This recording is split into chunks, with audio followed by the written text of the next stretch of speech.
I mean, we took texts yesterday, and Khang, you saw him and sent him over. Yeah, this has all been cool. Boston's going to kill him tonight. Yeah, I mean, I said yesterday I expected Boston to win, and I said I wouldn't overreact if Boston beat the Pistons by 20.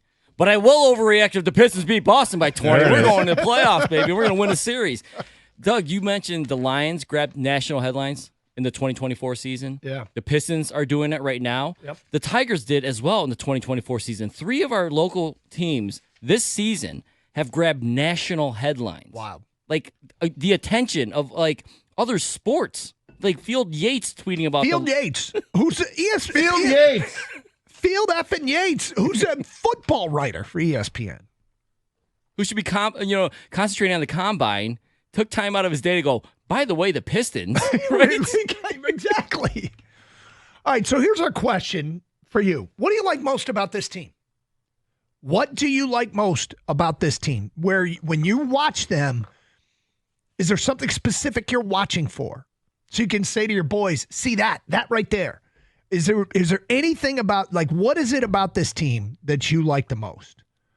248-539-9797.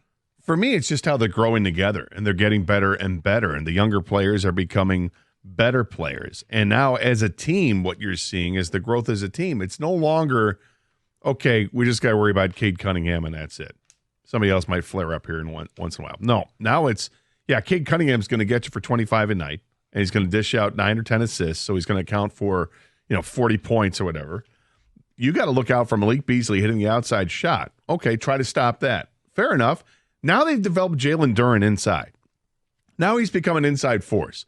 Look out for the lob because he'll go up and get it and he'll slam it home. Okay, you think you got that in control because you don't believe in him? Okay, fair enough. How about Tobias Harris?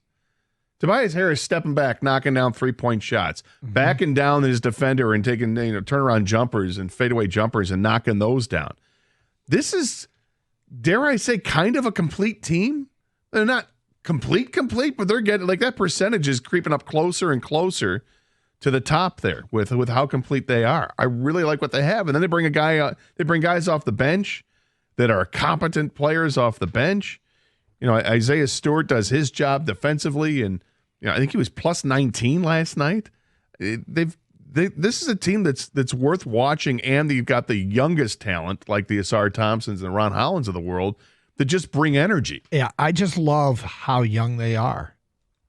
I mean, this is a team that has a 19-year-old Ron Holland, a 21-year-old Jalen Duren, a 23-year-old Isaiah Stewart, a 23-year-old Cade Cunningham, a 22-year-old Asar Thompson.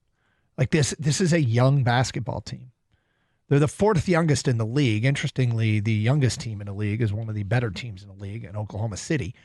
But this is a very, very young basketball team. And you have to be enthusiastic about what is next. And it's kind of all happening in front of our eyes. And look, anybody who lived through the Red Wings of the 90s, the build up to them, and getting out of the first round, making the playoffs and then getting out of the first round and then making it to the Stanley Cup Finals and then getting swept in the Stanley Cup Finals and sort of each year going up rungs in the ladder. Pistons, the bad boy Pistons is maybe the greatest example of, can they get past Atlanta? And then when they got past Atlanta, it was, can they get past the Celtics? And they didn't. And then they finally did. And could they get past the Lakers? And they didn't. And then they finally did. There was a build-up with that team. We've watched it with the Lions. Yep. 0-7, and then they get hot as hell. And then it feels like they're winning 9 out of 10 games since. The Tigers were terrible. They had that one-off season where they signed Pudge and Fernando Vina and Rondell White, and all of a sudden they started getting better and better. And this is the infancy stages, and they're so freaking young. And you know what's not going to happen right now? They've set it up so you probably aren't going to see Cade Cunningham say, I just want to go somewhere where I can win, man. You know what I like watching now is when Asar Thompson has the ball and they clear out of space. You're like, you go ahead and you go one-on-one. Yeah. I love watching that guy work because he's only going to get better, and he's already showing that he's going to be pretty darn good. Yep. 248-539-9797.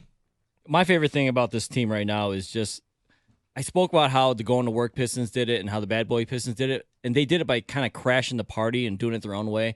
I feel like this Pistons team is kind of doing that as well. Like they have the 3-point shooting because it's an absolute necessary thing in today's basketball. But with that being said, they play defense, they hustle.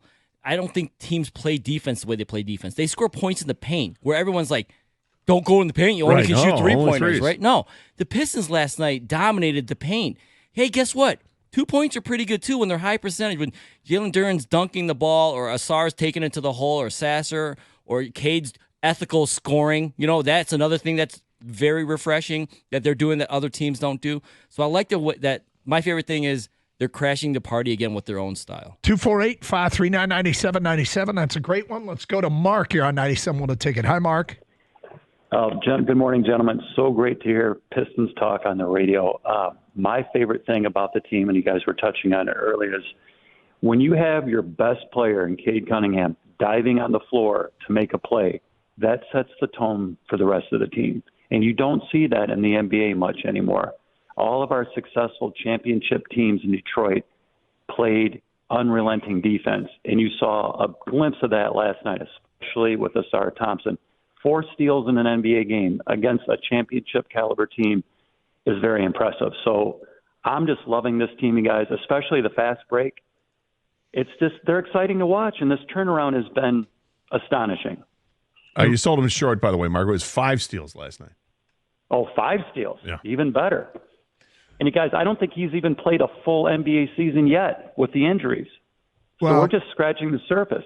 I mean, the thing about it is there were injuries in the past. We're seeing a young group come up. Cade is a star, and other guys are finding their spots. When Asar Thompson put Jason Tatum on skates last night, it didn't even result in a basket. It resulted in a foul. But that place went crazy. Like everybody was enjoying themselves. 248-539-9797. Bryant, you're next. What's up, Bryant? Hey, how's it going, guys? Good. I'm one of those longtime fans, been waiting for this moment, man. We've come a long way from watching Malachi Flynn drop 50 on a random night. But what I love about this team, and mainly it's just watching Cade, because part of the reason I think the NBA and the ratings is down, it's all about just foul baiting and these stars going and shooting 10 to 12 free throws a game. And Cade doesn't need to do that. Like, you watch his game, and he can score at so many different levels. He controls his own pace. He's great, obviously, making assists and passing the ball, but it's refreshing to watch a guy that can score 50 or can score 30 or 40 points a game, and he shoots maybe 4 or 5 throws. Like, he's doing it in such a productive way where he doesn't need the help from the rest to get there. And he can maybe not score for a quarter and a half at times, or not score as much as you'd like him to, and then he explodes. He's an explosion waiting to happen. He takes over when if he has to, he goes ahead and takes over. Yeah, and you talk about, you hear George and Greg talk about on the calls all the time how he gets assaulted going to the rim half the time and they never call it. And he doesn't let him affect his game. He just plays through it. Maybe he'll start to get that respect, as he becomes better and the team becomes better. But it's just refreshing to watch a guy not trying to, shoot 12 free throws and bait the refs into all these calls. So it's enjoyable to watch, and it's been a long time coming, man. So it's exciting to see. We should probably start thinking about what kind of players bait refs and try and get to the free throw line. Can you think of one? I can't. 248-539-9797. This goes back years, people. It goes back years of how much I cannot stand the way Trae Young plays basketball. But that's not Cade. You heard Khang use the term ethical scorer. All right, you tell us, what do you like most about this Piston team? And